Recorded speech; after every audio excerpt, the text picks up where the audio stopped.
rockin' with it.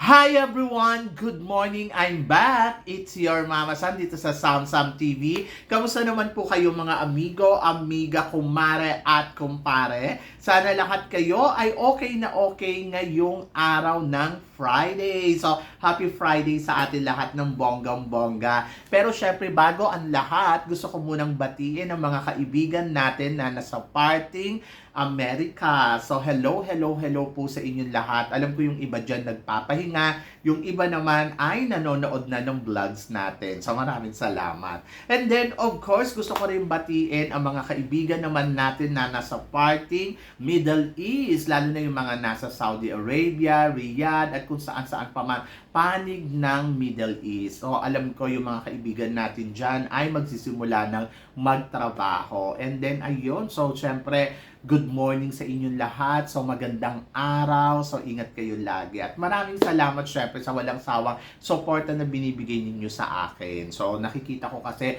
kadalasan yung mga nanonood sa atin dito, yung mga nasa Middle East, saka yung mga nasa Americas. And then, of course, hindi rin magpapahuli ang mga kaibigan natin nasa parte naman ng Asia, katulad ng Japan, Thailand, Philippines. Ayan. So, syempre yung mga kaibigan natin na nasa Pilipinas, kamusta naman kayong lahat? Mainit ba ang panahon? Kasi dito sobrang init, grabe, nakakaloka. Sus ko, para kang nasa oven everyday. Ngayon nga sabi nga nung 43 degree. So, ramdam ko kasi nung gumising ako ng 7 o'clock, nasa 32 degree na kami. Grabe, parang paglabas ko, sumakit yung ulo ko sa init. Anyway, wala naman tayong magagawa kundi accept.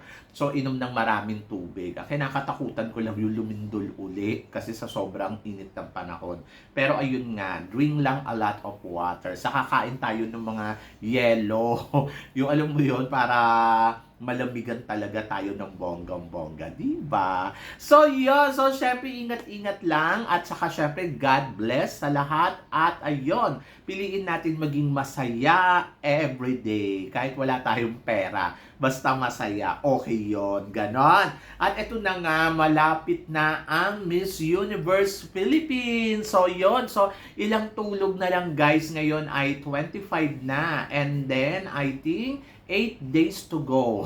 Di ba? 8 days o 7 days to go. Miss Universe Philippines na. At dito malalaman na natin kung sino nga ba ang kokoronahan ng bagong Miss Universe Philippines. Are you excited? Kasi ako, yes, sobrang excited na ako. So, yun na nga. Syempre, inaabangan natin kung sino nga ba talaga ang kokoronahan dito. Pero ito ang maganda.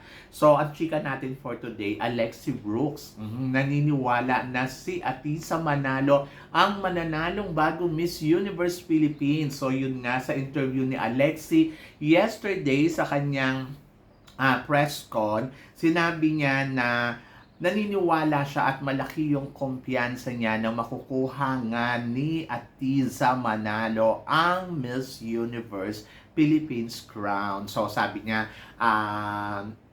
naniniwala siya na napaghandaan to ni Atisa at kayang-kaya niyang masungkit ang corona. Hindi natin maikakaila nung nakaraan taon ay naging magkalaban itong si Atisa, di ba? Matinding magkalaban si Atisa Manalo at saka si Alexi Brooks dito sa Miss Universe Philippines. So, alam natin yan, yung talaga yung mga tagahanga nila, naghati talaga ng bonggang-bongga. At maraming naniniwala noon na si Alexi ang makakasungkit ng corona. Marami din naniniwala na si Atisa ang makakasungkit ng corona. Pero wala sa kanila ang nakakuha ng corona. Dahil si Alexi ay napunta sa Miss Eco at eto naman si Atisa ay napunta sa Miss Cosmo, di ba? Pero yung Miss Universe Philippines crown, hindi nila nasungkit yun, napunta sa iba. Di ba? Diyos ko, kung talagang titignan mo talaga no? Pero ngayong taon na to, syempre, ando doon nga, maraming nga nagsasabi na makuha kaya to ni Atisa Manalo. Pero kung si Alexi Brooks mismo ay naniniwala na masusungkit niya yung corona ng Miss Universe Philippines, So, hindi imposible naman na mangyari yon. Alam naman natin si Atisa na gagawin naman niya yung lahat ng kanyang makakaya para sa corona ng Miss Universe Philippines. Ito yung ikalawang pagkakataon na lumalaban ngayon ng isang Atisa Manalo para sa corona, at nakita naman natin na talaga naman grabe, 'di ba? Kung iisipin mo, talagang ibinibigay naman niya talaga ang lahat ng kanyang makakaya. Maganda yung mga nakita natin sa kanya sa closed door, sa ano ba to, introduction video at saka sa tourism video, lalo na kahapon yung tourism video nila, yung pinanood ko, sabi ko ang bongga ha. Talagang isa si Atisa Manalo sa mapapansin mo talaga sa competition na to. Ang lakas ng maka top 5 ni Atisa no, ngayon pa lang parang sigurado tayo na makakatungtong yan sa top 5. Pero yung iba, sinasabi nila, ato may mga nabasa ako, sabi ganun ako, hanggang top 20 lang yan, hanggang top 10 lang yan.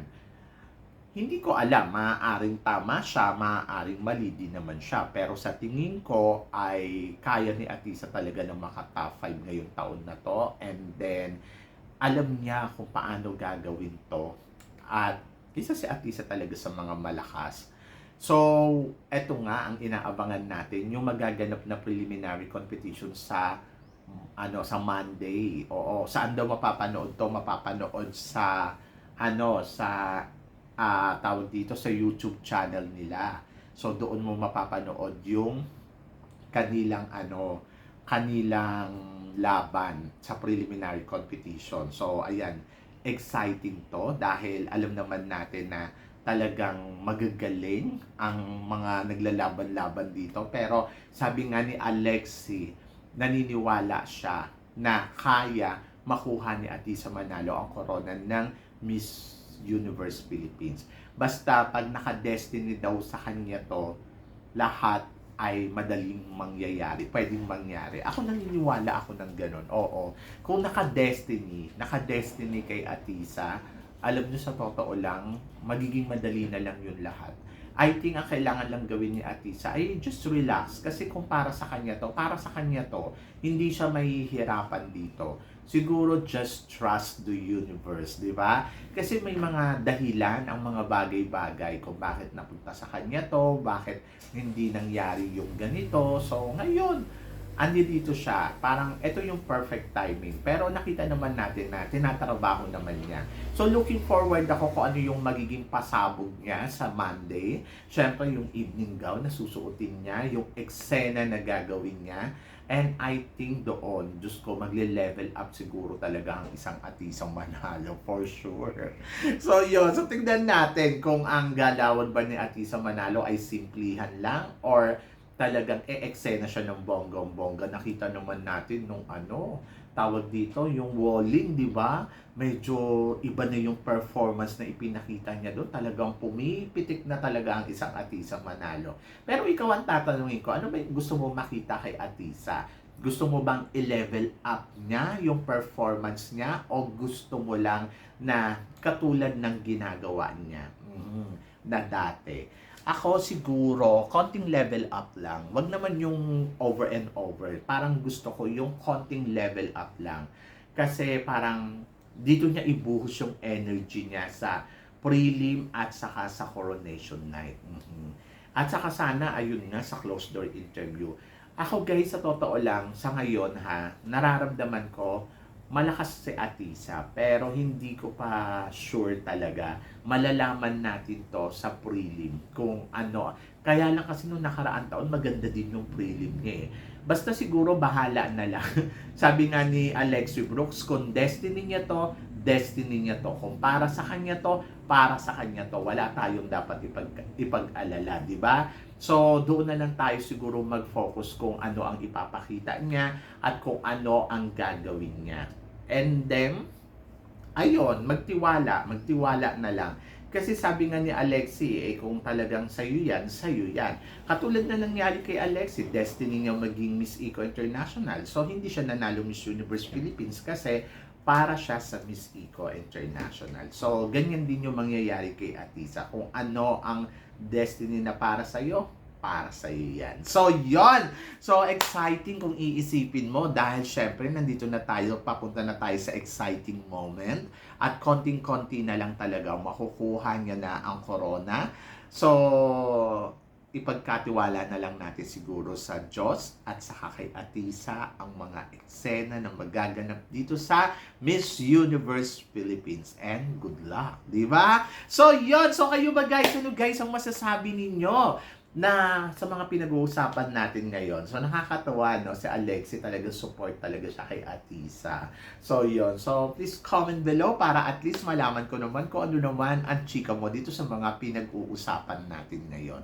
So, yon. So, syempre maraming salamat sa inyong lahat sa suporta at pagmamahal na binibigay ninyo syempre dito sa channel ko. At sa mga hindi pa po nakaka-subscribe, please don't forget to click like and subscribe my channel at i-click nyo na rin po ang notification bell para more updated kayo syempre sa aking mga chika. Sabi ng ganon, always keep smiling and laban lang. So guys, hanggang dito na lang. Hanggang sa muli nating chikahan. See you tomorrow. Thank you guys.